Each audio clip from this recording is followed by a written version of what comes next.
Saini sir coaching classes में आप सभी लोग का स्वागत है। आज हम पढ़ेंगे क्लास 9 का पार्ट 2 केमिस्ट्री का पार्ट 2 हमारे आसपास के पदार्थ। पार्ट नंबर 1 पहले वीडियो में हो गया था। जिन लोगों ने पहला वीडियो नहीं देखा है उसका लिंक डिस्क्रिप्शन में मिल जाएगा।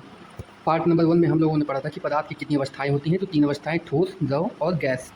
आज हम लोग देखेंगे पार्ट 2 में सैनी सर का याद करने वाला मोस्ट शॉर्ट ट्रिक। तो पहला है हम लोग का ठोस। ठोस क्या होता है? जिद्दी होता है। इसका हम लोग आकार नहीं बदल सकते हैं, ना ही इसका आयतन बदल सकते हैं। लेकिन जो द्रव होता है ये एडजस्ट करने वाला होता है। जैसे अगर हम बर्तन में पानी को डाल दें तो वो उसी का आकार ले लेगा, गिलास में हम लोग डाल देंगे तो उसी का आकार ले लेगा, या फिर पानी को कटोरे में रख दें तो वो कटोरे का आकार ले लेगा। तीसरा नंबर आता है हम लोग का गैस। गैस क्या होता है? आज़ाद होता है। ये ना तो जगह घेरता है ना फैलता है, जिधर जगह मिला वहीं पर ये फैल जाता है।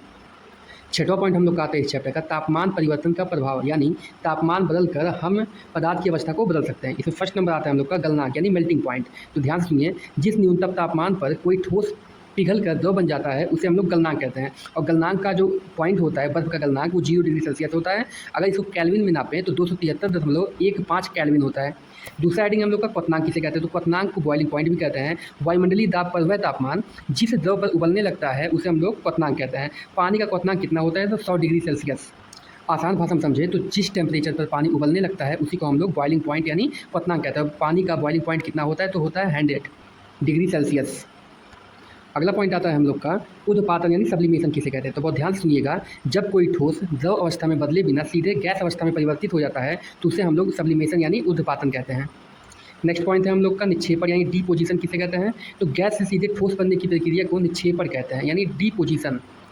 सातवां पॉइंट है हम लोग का गुप्त ऊष्मा यानी लेटेंट हीट किसे कहते हैं? तो अवस्था परिवर्तन के समय पदार्थ को दी गई वह ऊष्मा जो तापमान को बिना बढ़ाए कणों के बीच के आकर्षण बल को तोड़ने में खर्च होती है उसे हम लोग गुप्त ऊष्मा कहते हैं। गुप्त ऊष्मा को ही हम लोग छुपी हुई ऊष्मा कहते हैं। गुप्त ऊष्मा 2 प्रकार की होती है। पहला हम लोग का संलग्न की गुप्त ऊष्मा यानी लेटेंट हीट ऑफ फ्यूजन। ठोस को द्रव में बदलने के लिए फ्यूजन हीट का प्रयोग किया जाता है। नंबर दूसरा पॉइंट है हम लोग का वाष्पीकरण की गुप्त ऊष्मा यानी लेटेंट हीट ऑफ वेपोरिजेशन, द्रव को गैस में बदलने के लिए।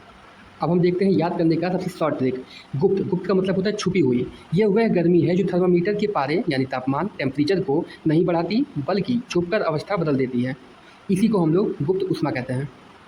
अब आते हैं 8वें पॉइंट पे वाष्पीकरण यानी एवापोरेशन। इस चैप्टर के ये इंपॉर्टेंट क्वेश्चन है, तो ध्यान सुनिए। क्वथनांक से कम तापमान पर द्रव के वाष्प यानी गैस में बदलने की प्रक्रिया को वाष्पीकरण कहते हैं। अगर आसान भाषा में समझें तो पानी जब वाष्प में बदल जाता है तो उसी को हम लोग एवापोरेशन यानी वाष्पीकरण कहते हैं।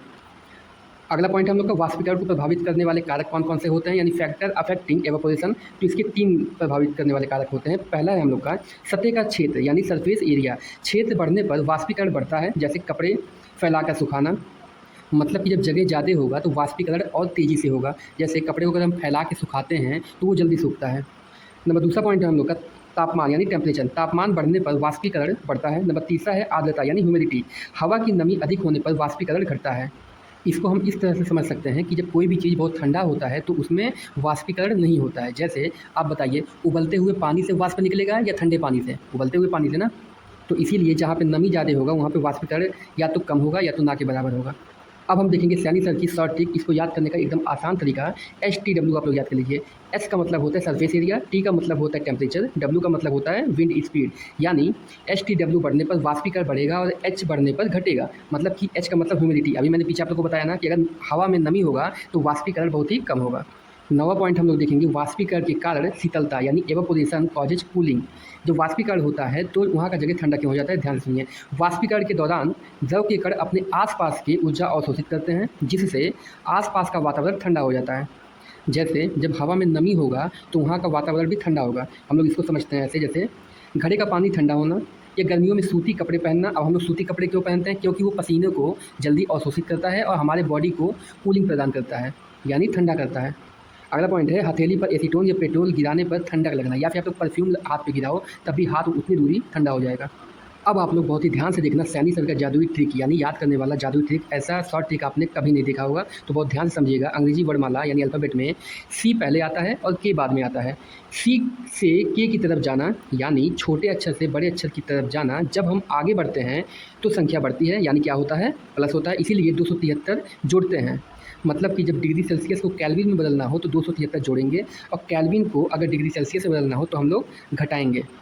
आप लोग सिंपल सी शॉर्ट टिकट नहीं याद करना कि सी छोटा है कि उसके आगे बड़ा आता है। तो जब सी से के की तरफ जाएंगे यानी डिग्री सेल्सियस को केल्विन में बदलेंगे तो हम लोग 273 को जोड़ेंगे, और जब केल्विन को डिग्री सेल्सियस यानी उल्टा होगा, बड़े से छोटे की तरफ जाएगा तो 273 को हम लोग माइनस करेंगे यानी घटा देंगे। अब हम देखते हैं इसका फार्मूला। तो केल्विन में बदलने के लिए केल्विन बराबर 0 डिग्री सेल्सियस प्लस 273, और डिग्री सेल्सियस को जब हम लोग को केल्विन में बदलना हो तो 0 डिग्री सेल्सियस बराबर केल्विन माइनस 273। ये फार्मूला इस चैप्टर का मोस्ट इंपॉर्टेंट है, तो इसको जरूर याद करना। अब इस चैप्टर का हम लोग कुछ न्यूमेरिकल देखेंगे। तो पहला न्यूमेरिकल है हम लोग का 25 डिग्री सेल्सियस कमरे के तापमान को केल्विन इकाई में बदलिए। अब आप लोग बताइए कि डिग्री सेल्सियस को हम लोग को केल्विन में बदलना है, तो बताओ जोड़ेंगे कि घटाएंगे। सी छोटा है के बड़ा है, छोटे से बड़े की तरफ जा रहा है, तो हम लोग क्या करेंगे, ऐड करेंगे, मतलब जोड़ेंगे। तो जितना भी डिग्री सेल्सियस दिया हो उसमें आप लोग आंख बंद करके खाली 273 जोड़ देना है। जैसे केल्विन का फार्मूला क्या होता है, केल्विन बराबर 0 डिग्री सेल्सियस प्लस 273। तो डिग्री सेल्सियस कितना दिया है, 25 दिया है, तो जहाँ डिग्री सेल्सियस लिखा है वो हम लोग क्या लिख देंगे 25। तो 25 प्लस 273 बराबर आंसर कितना आ जाएगा आप लोग का 298 केल्विन। पीछे आप लोग के लगा देना, नहीं तो गलत माना जाएगा। अगला क्वेश्चन है हम लोग का 300 केल्विन तापमान को सेल्सियस 0 डिग्री सेल्सियस इकाई में बदलिए। मतलब क्या, ये इसका उल्टा है। देखिए हमें के से सी पर जाना है। अब बताओ के पहले आता है कि सी पहले आता है, तो सी पहले आता है, के बाद में आता है।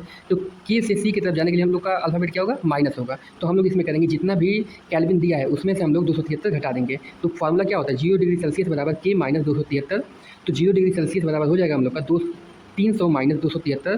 300 में से 273 घटाओगे तो कितना आएगा 27 डिग्री सेल्सियस। ये हो गया हम लोग का फाइनल आंसर। और लास्ट में सी लगा देना। आप लोग एक छोटा सा लॉजिक याद रखिए, जब सेल्सियस को केल्विन में बदलेंगे तो उसका मात्रक केल्विन होगा, टेम्परेचर का मात्रक केल्विन होगा, और जब हम लोग केल्विन को 0 डिग्री सेल्सियस में बदलेंगे तो उसका मात्रक 0 डिग्री सेल्सियस ही होगा। अच्छा, केल्विन और सेल्सियस है क्या, तो ये तापमान को मापने वाला मात्रक यानी यूनिट है। आई होप आप लोग को ये पूरा चैप्टर समझ में आ गया होगा।